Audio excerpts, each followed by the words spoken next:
অনিকেত, আজকে আমাদের সেরা পারফরমেন্সটা দিতে হবে।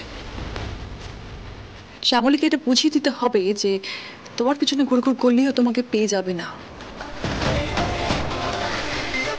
আর এমনিতেই শ্যামলী তোমাদের অফিসে কাজ করে, এটা জেনে আমার কিন্তু খুব খারাপ লাগছে। আমি সহ্য করতে পারছি না এটা।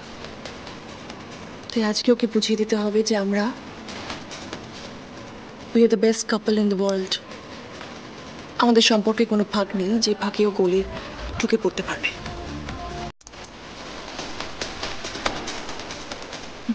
তুমি চিন্তা করো না, জিতবো তো আমরা। মনে হয় একটা গুন্ডা, গুন্ডামি ছাড়া কি পারে ও?